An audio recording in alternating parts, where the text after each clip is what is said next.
জয় নিতাই। আজকের দিনটার গুরুত্ব একটু বুঝিয়ে দিই আপনাদের। অক্ষয় তৃতীয়ার দিনটা গুরুত্ব বুঝিয়ে দিই। একটু সিটিটা বন্ধ করো, সিটি হচ্ছে কিন্তু। অক্ষয় তৃতীয়ার দিন গুরুত্বটা বুঝিয়ে দিই আপনাদের। মায়েরা, এই দিনটাতে জগন্নাথ মন্দিরের জগন্নাথ দেবের যে কাষ্ঠ জগন্নাথ তৈরি করা, এই দিনটাতে কিন্তু জগন্নাথ দেবকে তৈরি শুরু হয়েছিল। এক। দুই হচ্ছে আজকের দিনে সত্যযুগ শুরু হয়েছিল। এই অক্ষয় তৃতীয়ার দিনে কি শুরু হয়েছিল? সত্যযুগ শুরু হয়েছিল। এই অক্ষয় তৃতীয়ার দিনে ভগবান শ্রীকৃষ্ণ সুদামার দারিদ্রতা দূর করেছিলেন। এই অক্ষয় তৃতীয়ার দিনে ভগবান পরশুরাম অবতার রূপে পৃথিবীতে এসেছিলেন। এই অক্ষয় তৃতীয়ার দিনে মা গঙ্গা পৃথিবীতে এসেছিলেন। এই অক্ষয় তৃতীয়ার দিনে ভীষ্ম সরসজ্জায় ছিলেন। উনি 58 দিন পর আজকেই দেহান্ত হয়েছিলেন। এই অক্ষয় তৃতীয়ার দিনে যত শুভ কাজ করতে পারবেন তত আপনারা ভালো থাকবেন। আজকের দিনে সবার সঙ্গে প্রেম নিবেদন করবেন, হাসি খুশি কথা বলবেন, বিবাদ রাখবেন না। আমি আগেই বললাম, আজকের দিনটাতে যিনি ভালো কাজ করবেন তার ভালোটাই অক্ষয় থাকবে, আর আজকের দিনে যিনি খারাপ কাজ করবেন ওই খারাপটা তার অক্ষয় থাকবে। আশ্চর্যের ব্যাপার, 4টে ধাম আমাদের দেখবেন, কেদারনাথ, বদ্রীনাথ, হিমালয়ে 4টে জায়গা আছে। কেদারনাথ, বদ্রীনাথ, গঙ্গোত্রী আর যমুনাত্রী। এই 4টে দরজা মন্দিরের আজকেই খোলা হয় এবং ভাতৃদ্বিতীয়ার দিনে বন্ধ করা হয়। খুব আশ্চর্যের ব্যাপার, ভাতৃদ্বিতীয়ার দিনে ওই মন্দিরে ঘিয়ের প্রদীপ জ্বালিয়ে দেওয়া হয়। এইটাই হচ্ছে সনাতন ধর্মের একটা আশ্চর্য ব্যাপার। আজকের দিনে খোলা হয় কিন্তু আজকে পর্যন্ত প্রদীপটা জ্বলতে থাকে, শাস্ত্র বর্ণন করছে। তাহলে কত গুরুত্বপূর্ণ দিন হচ্ছে এই অক্ষয় তৃতীয়ার দিন। আপনারা কতটা করেছেন কিনা জানি না, ইউটিউবের মাধ্যমে আমি 10 দিন আগে ছেড়ে দিয়েছি। আজকের দিনে ব্রহ্ম মুহূর্তে স্নান করতে হয়। যদি গঙ্গা স্নান করতে পারেন ভালো, যদি গঙ্গা স্নান না করতে পারেন, স্নান করার পর মাথায় একটু জল নিতে হয়। এই অক্ষয় তৃতীয়ার দিনে শুভ হাল খাতা হয় দোকানের, হয় না? আজকের দিনটাতে, আজকে নারায়ণ পৃথিবীতে নেমে এসেছিলেন বলে। আর আজকের এই শুভ দিনে আপনারা কীর্তন শুনতে এসছেন, তার জন্য আপনাদের ধন্যবাদ জানাই। একটু মহাপ্রভু সম্পর্কে আপনাদের বলে দিই, যে যেখানে বসে আছেন রিভাবটা কম। মহাপ্রভু সম্পর্কে একটু বলে দিই। 1407 শতাব্দে ফাল্গুন মাসের পূর্ণিমা তিথিতে দোল পূর্ণিমার দিনে মহাপ্রভু এসেছিলেন। আমি দোল পূর্ণিমার সময় দক্ষিণ 24 কোণে ছিলাম। সবচাইতে লজ্জার ব্যাপার আর দুঃখের ব্যাপার, দোল পূর্ণিমার দিনে বহু মানুষ মাছ মাংসের দোকানে ভিড় করেছে। হতভাগা আমরা জানতেই পারলাম না যে কলিযুগের ভগবানের আজকে জন্ম হলো। না, যীশু খ্রিস্টকে সম্মান করছি আমরা, কিন্তু যীশু খ্রিস্টের যেদিন জন্ম হয় সেদিন বাচ্চাগুলোকে মা কি বলে? কেক খা। বলে কেন? আজকে যীশু খ্রিস্টের জন্মদিন। বাচ্চা জানতে পেরে গেল আজকে যীশু খ্রিস্টের জন্মদিন। সবচাইতে দুঃখের ব্যাপার, মহাপ্রভু কবে জন্ম নিল মাও জানলো না, বাবাও জানলো না, বাচ্চাও জানলো না। সেদিন মাছ মাংসের দোকানে ভিড় করছে। জিজ্ঞেস করলাম আজকে কি খেতে হবে? বলে আজকে ওই রং খেলার দিন, মানে ওটা রং খেলা আনন্দের দিন ভেবে নিল। কিন্তু মহাপ্রভু যে জন্ম নিল আমরা বুঝতে পারলাম না যে কলিযুগের ভগবান আজকে জন্ম নিয়েছে। আজকের দিনগুলো পবিত্রতা বজায় রাখতে হয়। একটা সংসারের উন্নতি করতে গেলে ভগবানের জন্য কিছু ভাবতে হয়। আপনি ভগবানের জন্য ভাববেন না আর উনি আপনার জন্য ভাববেন, এটা কি করে ভাবলেন? শাস্ত্র তো বলেছে যে যথামাং প্রপদ্যন্তে তাং ততৈব ভজাম্যহম মম বত্মানুবর্তন্তে মনুষ্য পার্থ সর্বস্যা। একবারে পরিষ্কার করে বলেছে, ভগবান নিজের মুখে বলছে, যে আমাকে যেমন ভালোবাসবে আমি তাকে তেমন ভালোবাসবো। আপনাকে হিসাব করতে হবে যে 24 ঘন্টার মধ্যে 24 ঘন্টা নিজেকে সময় দিলাম, ভগবানকে কতক্ষণ দিলাম। বিপদে পড়বেন তখন তাকে ডাকবেন, আর আনন্দের সময় তাকে ভুলে যাবেন। উনি শুনবেন কেন? রাত্রি 10টার সময় আপনি কারো বাড়ি গেছেন, 10,000 টাকা ধার দিন, আমি বিপদে পড়েছি। ওনার সঙ্গে সম্পর্ক ভালো থাকলে তবে দেবেন, সম্পর্ক না থাকলে উনি দেবেন কেন? আপনাকে ফিরিয়ে দেবেন। ভগবানের সঙ্গে সম্পর্ক ভালো রাখুন, বিপদকালে কাউকে ডাকতে হবে না, অজান্তে তিনি আপনাকে ব্যবস্থা করে দেবেন। এই জন্যই কীর্তন শোনা। কেন না নিজেকে জানা, আমি কে, আমি কোথা থেকে এলাম, আমার কর্তব্যটা কি আছে। আমি যেই হই না কেন, কিন্তু আমাকে মাথায় রাখতে হবে আমি ঈশ্বরের সৃষ্ট জীব, তিনি কৃপা করে আমাকে এনেছেন। আমি প্রদীপ পাল তৈরি হয়েছি একমাত্র ঈশ্বর করেছেন। বাপি বাবু যিনি জায়গায় তৈরি হয়েছেন ঈশ্বর করেছেন, ঈশ্বরকে ভুললে চলবে না। ওই জন্য উনি ভুলছেন না। কেন? লক্ষ্মী পুজো অনুষ্ঠান, অক্ষয় তৃতীয়া অনুষ্ঠান, কত মানুষের সেবা, কেন এগুলো ভুলছেন না? এই যে ভুলছেন না বলে তিনি অনেক দিন পর্যন্ত মানুষের সামনে থাকবেন, ভগবানকে ভোলা যাবে না। তো মহাপ্রভু জন্ম নিল মায়েরা 5:46 ঘড়ি আবিষ্কার হয়েছিল। আমি যে বলে দিলাম 5:46 জন্ম নিয়েছিল, হ্যাঁ মহাপ্রভু জন্মের অনেক আগে ঘড়ি আবিষ্কার হয়েছিল। কেউ কেউ বলে শুক্রবার, কেউ কেউ বলে শনিবার মহাপ্রভু জন্ম নিয়েছিলেন। মায়েরা 8টা মেয়ে মারা যাবার পর একটা ছেলে জন্ম দিল, তার নাম হচ্ছে বিশ্বরূপ। সে সন্ন্যাস নিয়ে চলে গেল।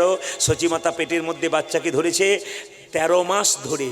10 মাস 10 দিন বাচ্চা পেটে থাকে। এখন তো 10 মাস 10 দিন রাখতে হয় না, ডাক্তারবাবু তার আগে তুলে নেওয়ার ব্যবস্থা করে নেই। তাই লক্ষ্য করুন 13 মাস 13 মাস। আমি কথাগুলো যেখান থেকে বলছি আমিও নিমাই চরিত, ডক্টর শিশু কুমার ঘোষের লেখা, পড়ে নেবেন আপনারা। পেটের মধ্যে বাচ্চা 10 মাস 10 দিন থাকে, কিন্তু মহাপ্রভু 13 মাস ছিলেন মায়ের গর্ভে, 13 মাস। আবার দেখুন যখন জন্ম নিলেন, আশ্চর্যের ব্যাপার, হাত পা নাড়াচাড়া করে না, কান্নাকাটি করে না। মা খুব কাঁদতে থাকে। 13 মাস গর্ভে রেখে একটা বাচ্চা জন্ম দিলাম, সে কান্নাকাটি করে না। মনের মধ্যে বিশ্বাস জন্মে গেল, বাড়িতে একটা নিম গাছ আছে, আতুর ঘরটা নিম গাছের নিচে করি। কেন?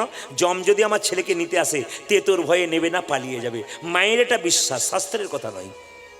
তো হ্যাঁ সত্যিই তাই, যেই না যেই না নিম গাছের নিচে আতুর ঘরটা করলো, বাচ্চা হাত পা নাড়াচাড়া করলো, আর ছেলে যখন আস্তে আস্তে কান্নাকাটি করতে লাগলো, সচিমাতা নাম রাখলেন নিমাই। কাঁচা সোনার মতো গায়ের রং, নাম রাখলেন গৌরাঙ্গ। সন্ন্যাস নিলেন কেশব ভারতীর কাছে, নাম রাখলেন শ্রীকৃষ্ণ। শ্রীকৃষ্ণ চৈতন্য প্রভু, চৈতন্য প্রভু, শ্রীকৃষ্ণ চৈতন্য প্রভু, শ্রীকৃষ্ণ চৈতন্য প্রভু। শ্রী মানে কি? এই যে শ্রী মানে সুন্দর, কৃষ্ণ মানে কি? আকর্ষণ, চৈতন্য মানে কি? চেতনা।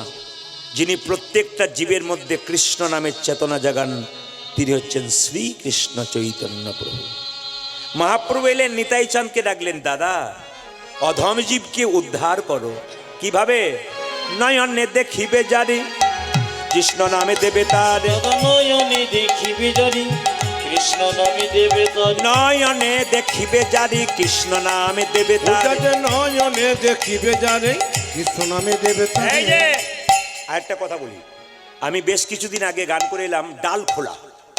ওখানকার বিধায়ক হচ্ছেন গৌতম পাল। তো গৌতম পাল মহাশয় উনি আমাকে বললেন আমার একটা শ্মশান উদ্বোধন হবে এখানে, আপনাকে একটা ডেট দিতে হবে। তো আমি সেখানে গান করে এলাম। উনি ট্রেনের টিকিট, বন্দে ভারতের টিকিট কেটে দিয়েছিলেন। এবং সবচাইতে ভালো লাগলো, উনি সবসময় আমার সঙ্গে গল্প করছেন যে আমি আমার এই জায়গাতে আছি, কিন্তু আমার আধ্যাত্মিক চেতনাটা ছোট থেকে আছে, গোবিন্দের প্রতি ভক্তিটা আমার ছোট থেকে আছে। ওনার স্ত্রী এবং দুজনে বিধায়ক, দুজনে বসে বসে আসরে বসে কীর্তন শুনছিলেন ভক্তি ভরে, এবং আমার সঙ্গে যোগাযোগ হয়। 1 মাস পর পর কি 15 দিন পর পর, ব্যস্ত থাকা সত্ত্বেও উনি ফোন করেন, এবং ফোন করার সময় আমাকে একটা কথা বলে, রাধে রাধে। আমি তখন বুঝতে পারি হ্যাঁ কৃপা আপনার হয়ে গেছে। প্রথমে বলার আগে বলে, হ্যাঁ প্রদীপবাবু বলার আগে, হ্যাঁ বলুন রাধে রাধে রাধে রাধে। তার মানে রাধে রাধেটা বলছেন। আমি আপনাদের বলবো, ফোন করুন আর যাই করুন, অন্তত হরে কৃষ্ণ কিংবা রাধে রাধে বলুন। কেন বলুন তো? আপনার তো সারাদিন রাধে রাধে বলা হয় না। যদি ফোনের মাধ্যমে কাউকে রাধে রাধে বলা হয় কোনো অসুবিধা নাই। পাশে যদি কেউ বলে বাবারে কবে থেকে এত বড় ভক্ত হলি, আমাদের হিন্দুদের তো এটা লজ্জার ব্যাপার। কেন বলুন তো? আপনি রাধে রাধে বলবেন তো পাশ থেকে বলবে, বাবা তোর যে আবার অন্ত পরিবর্তন হলো রে, কবে থেকে হলি? বলে আজ থেকে হলাম, তুইও চালু করে দিই। এক সময় রাধে রাধে বলবেন আপনি, ও বলবে না, কিন্তু 10 বার রাধে রাধে বলতে বলতে ও দেখবেন একবার রাধে রাধে বলে দিয়েছে। বলবেই, কারণ মহাপ্রভু বলেছে শুনিতে শুনিতে কেহ, যত শুনবেন তত জীবনে লাভ হবে।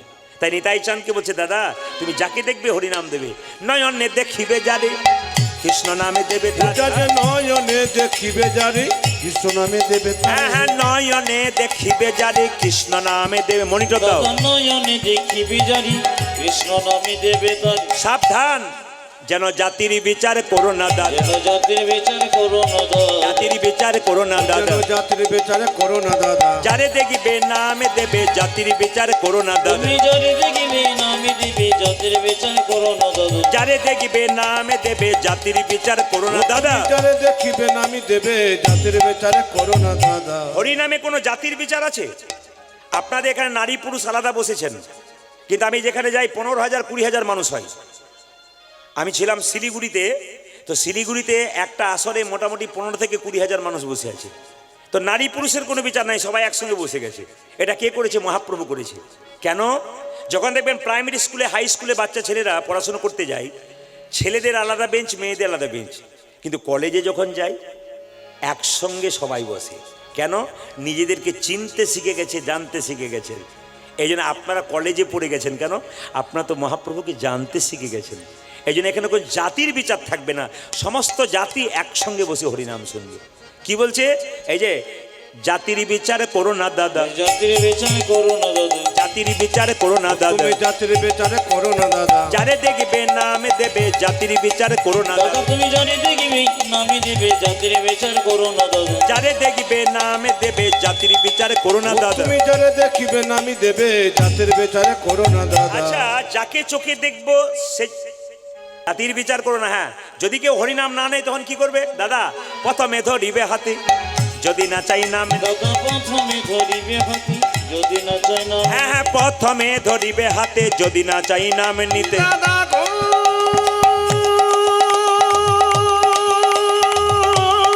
মনিটর বাড়াও, মনিটর বাড়াও, মনিটর মনিটর।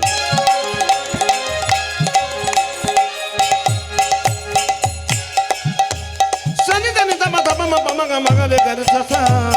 প্রথমে ধরিবে হাতে, যদি না চায় নামি নিতে। হ্যাঁ হ্যাঁ, প্রথমে ধরিবে হাতে, যদি না চাই নাম নিতে। দাদা প্রথমে ধরিবে হাতে যদি না চাই নাম। এই যে হাতে ধরে বলবে হরি, হাতে ধরে বলবে হরি। হাতে ধরে বলবে হরি, হাতে ধরে বলবে হরি। বলাবে হরি, বলবে হরি, হাতে ধরে বলবে হরি। বলবে হরি বলবে হরি হাতে ধরে বলবে হরি। বলাবে হরি, বলবে হরি, হাতে ধরে বলবে হরি। বলবে হরি বলবে হরি হাতে ধরে বলবে হরি। দেখো